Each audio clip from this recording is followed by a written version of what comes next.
आपको गुरुकुल के बारे में बताऊंगा। तो आज जो इनका चैप्टर है उसका नाम है विचलन की कला। राइट, विचलन की कला। विचलन का मतलब होता है डिविएशन फ्रॉम द गोल। तो इस चैप्टर को उन्होंने नाम दिया और ये पूरा चैप्टर यूएस चाइना के खेल पर है। ये बड़ा जबरदस्त चूहे बिल्ली का, टॉम एंड जेरी का खेल है ये। ठीक है, तो यहाँ अटैक एक दूसरे पे होता है, मारता कोई किसी को नहीं है। तो ये बड़ा जबरदस्त है। एक स्टेटमेंट एस जयशंकर साहब ने दिया है, बहुत प्यारा स्टेटमेंट। अगर आप इसको लिख लेते हैं तो आंसर राइटिंग में ये बहुत काम आने वाला है।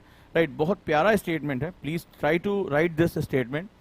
वो लिखते हैं, एस जयशंकर साहब लिखते हैं कि 2 दशकों से चीन बिना लड़े जीत रहा है। बड़ा प्यारा स्टेटमेंट है और मैं आपको बताऊंगा आखिर इसके पीछे क्या कहानी है, उन्होंने यह स्टेटमेंट कैसे लिखा। 2 दशकों से चीन बिना लड़े जीत रहा है। अगर आप मेंस की आंसर राइटिंग में इस तरह के कोट करोगे ना तो एग्जामिनर बहुत इंप्रेस होगा। आंसर राइटिंग के लिए बहुत नए नए पॉइंट हैं। और अमेरिका बिना जीते लड़ रहा है, बड़ी खास बात है, बड़ी डेप्थ की बात है, बड़ी प्यारी बात है। इसको आप लिखिए। जयशंकर साहब लिखते हैं कि 2 दशकों से चीन बिना लड़े जीत रहा है और America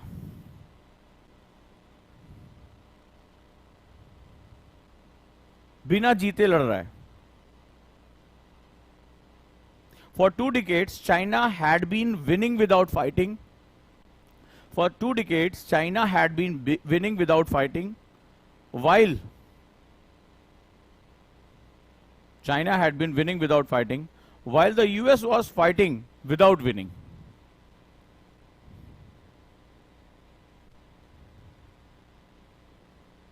While the US was fighting without winning. बहुत बड़ी बात है, बहुत बड़ी बात है। अनुराधा कुमारी लिखी, टाइटल तो न्यूज़पेपर का है और पढ़ा कुछ और रहे हो। अब क्या बताएं, तुम्हारी जैसी मास्टरलाइन इतनी बड़ी हम आज तक कभी देखे नहीं है। देर से आना जल्दी जाना ये साहब ठीक नहीं। ठीक है, अभी जब शुरुआत किया था तो न्यूज़पेपर में क्या पढ़ती क्या हो। ठीक है, फलनवा हीरोइन की शादी किससे हुई है, न्यूज़पेपर में आप वर्ड्स पढ़ते हो। हैंडल विद केयर से शुरुआत किया ना, तो न्यूज़पेपर में आप क्या पढ़ते हो, अरे आज चाइना ने ये कहा, तो समझ में आता क्या था। न्यूज़पेपर में आप जो चीजें इंपॉर्टेंट है, अभी बताया ना कि एस जयशंकर साहब की किताब न्यूज़पेपर पढ़ने में आपको बहुत हेल्प करेगी। वो जो एडिटोरियल आता है, एडिटोरियल जिसमें रख के समोसा खाती हो, वो पढ़ना भी होता है और उसको समझना होता है। एक तो पढ़ना होता है और उसका समझना होता है कि आखिर क्या कह रहा है। तो क्लास मैंने कहां से शुरू की, आज के न्यूज़पेपर से शुरू की कि रशिया ने कल जो है बैन लगा दिया एप्पल के कई फोन पे, और दूसरा स्टेटमेंट आया शी जिनपिंग का कि हम यूएस के साथ व्यापार करना चाहते हैं। ठीक है, वो कोई बात नहीं। लास्ट में जब कोई बारात में आता है ना, वो फूफा होते हैं ना शादी वाले, पहले जब हचक के पहले रायता खा लेते हैं, उसके लास्ट में कहते हैं ठीक था लेकिन सपरेटा जैसा था, मतलब रायता मजा नहीं आया। तो वो हमेशा मिलते हैं इस तरह के लोग, ऐसे परेशान होने की जरूरत नहीं है। आराम आराम से सो के उठे, बोले अब मॉर्निंग हो गया, क्या क्या पढ़ा रहे हैं, चलो चलो देखते हैं। बड़ा स्टेटमेंट, मैंने कहा कि यहां से ये हमें स्टेटमेंट मिल रहा है। तो न्यूज़पेपर में जो इंडिया, चाइना, रशिया, अमेरिका, ये सब की जो बातें आ रही हैं, राइट, वो सब अब समझना। क्योंकि न्यूज़पेपर में जो चीजें आ रही हैं, न्यूज़पेपर क्या होता है, मैंने आपको बताया न्यूज़पेपर से खबरें नहीं आती हैं, आपको आती है स्टैटो डायनेमिक। कई बार बताया कि स्टैटो डायनेमिक होता है यूपीएससी में। तो ये लग रहा है कि न्यूज़पेपर या करंट अफेयर्स छापते नहीं, तो स्टैटो डायनेमिक मतलब करंट अफेयर्स में, लेकिन उस करंट अफेयर्स को समझने के लिए उसका बेस चाहिए, स्टैटिक पार्ट चाहिए। तो वो दोनों चीजें आपकी मिक्स होनी चाहिए। राइट, अब जरा देखते हैं, ये स्टेटमेंट बहुत इंपॉर्टेंट है।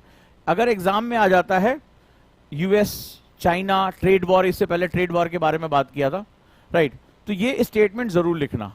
2 दशकों से चीन बिना लड़े जीत रहा है, बहुत ध्यान से, और अमेरिका बिना जीते लड़ रहा है।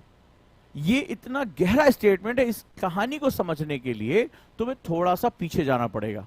ठीक है, अब चलो, तो बात यहां हो रही है आर्ट ऑफ डिसरप्शन। बात हो रही है यूएस की और बात हो रही है चाइना की। रोज न्यूज़पेपर उठाते होगे, रोज तुम इनके बारे में खबरें पढ़ते होगे।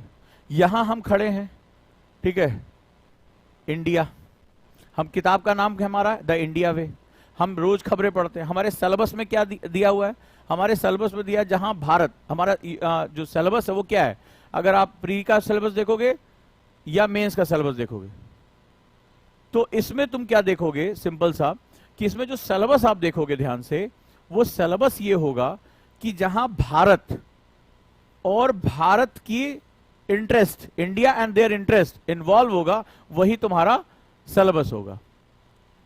अब मक्खन कुमार बोले 2025 वाले क्या करें, पढ़ें और क्या करें, या एक साल 2024 तक भजन करो, हवन करो, और जब हवन जब हो जाएगा तब 25 तैयारी करना। पढ़ो, क्या तुम्हारे 2025 में भारत का नाम बदल के कुछ और हो जाएगा? अमेरिका जो है अपना नाम छोड़ देगा, बोले ये भैया 25 में आ रहे हैं, एक साल पुराने हो गए, अमेरिका अपना नाम छोड़ देगा। चीन जो है, शी जिनपिंग कहेंगे यार मैं ओल्ड हो गया हूं, अब ये एग्जाम देने जा रहे हैं, सत्ता चेंज करो। ऐसा कुछ नहीं होने जा रहा, 2025 में भी सारी चीजें, फंडामेंटल चीजें सेम रहेगी। तो खैर ये ऑनलाइन है, यहाँ तो बकैती चलती है। चलिए खैर, बहुत ध्यान से समझो, हम आज की डेट में दोनों को डील कर रहे हैं। जियोपॉलिटिक एक वर्ड यूज किया था जयशंकर साहब, जियोपॉलिटिक, अक्सर आप न्यूज़पेपर पढ़ते होंगे तो जियोपॉलिटिक एक वर्ड जो होता है इन्होंने भी यूज किया, पॉलिटिक एक वर्ड यूज किया है।